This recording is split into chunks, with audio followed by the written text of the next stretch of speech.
దాన్ని తీవ్రంగా పరిగణిస్తున్నది. పార్టీ అధ్యక్షులు శ్రీ కె చంద్రశేఖరరావు గారు శ్రీమతి కె కవితను తక్షణం పార్టీ నుండి సస్పెండ్ చేస్తూ నిర్ణయం తీసుకున్నారని చెప్పి మరి నాకు ఒక ప్రకటన నిన్న టీవీల ద్వారా అందుకోవడం జరిగింది. మరి నేను పార్టీ నుండి వచ్చినటువంటి లేఖలో ప్రత్యేకంగా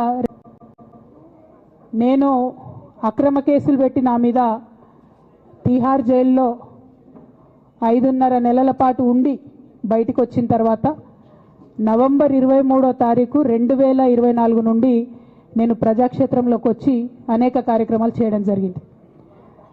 మరి నేను చేసినటువంటి పనులలో మొట్టమొదటిది ఒక బిడ్డ హాస్టల్లో చనిపోతే ఆమెను విజిట్ చేసి అట్లానే గురుకులాల్లో జరుగుతున్నటువంటి అన్యాయాల మీద మొట్టమొదటి కార్యక్రమం తీసుకొని నేను మాట్లాడినా.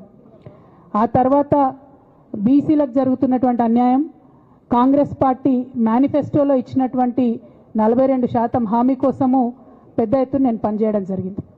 అట్లానే మహిళలకు 2500 ఇవ్వాలని చెప్పి పోస్ట్ కార్డు ఉద్యమాన్ని నేను చేపట్టడం జరిగింది. పెద్దవాళ్లకు పెన్షన్లు పెంచాలని నేను ఉద్యమాలు చేయడం జరిగింది. తెలంగాణ తల్లి స్వరూపాన్ని మారిస్తే అట్లెట్లా మారుస్తారని రౌండ్ టేబుల్ సమావేశం పెట్టినాం. బనకచర్లు అక్కడ గడుతున్నారంటే దాని మీద రౌండ్ టేబుల్ సమావేశం పెట్టినాం. ఓవరాల్గా తెలంగాణ ప్రాజెక్టులు, అందుబాటులో ఉన్నటువంటి నీళ్లు, వీటన్నిటి మీద కూడా రౌండ్ టేబుల్ పెట్టినాం.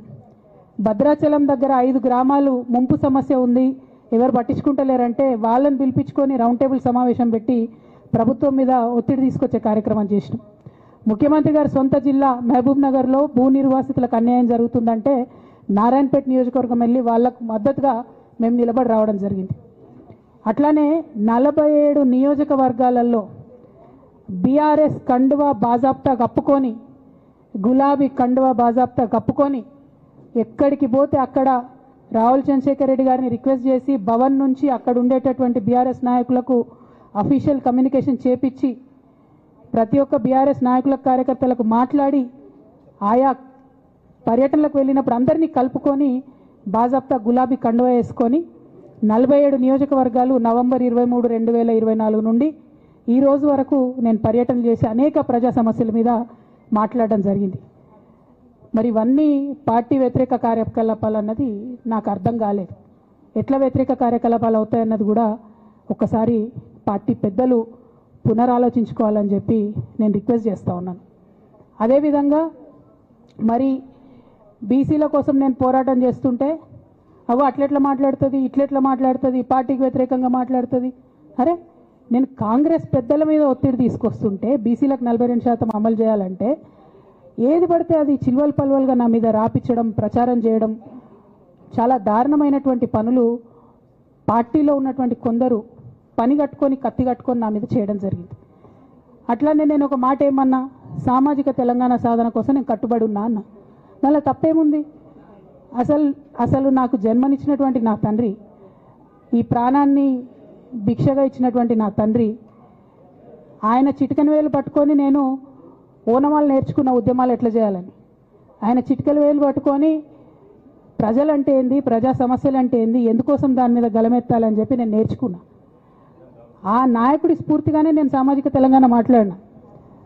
భారతదేశం మొత్తంలో ఇన్ని రాష్ట్రాల్లో ముఖ్యమంత్రులు అయితే 75 ఏళ్ళ స్వతంత్ర భారతదేశం, 79 ఏళ్ళు స్వతంత్ర భారతదేశంలో దళితులకి 3 ఎకరాల భూమి ఇస్తా అని చెప్పినటువంటి ఏకైక గొప్ప నాయకుడు కేసీఆర్ గారు.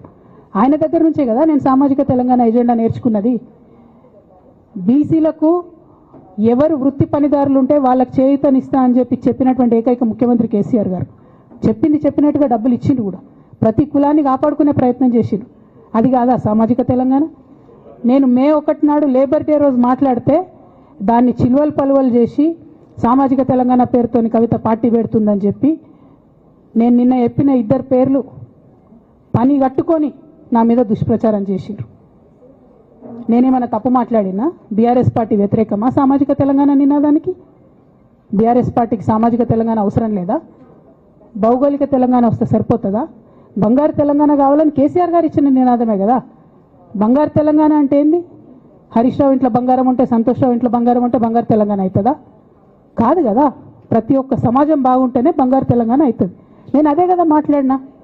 దానికి ఇష్టం వచ్చినట్టు నా మీద స్టోరీ లేపిస్తే నేను భవన్లో పోయి కూర్చొని బాజాప్తా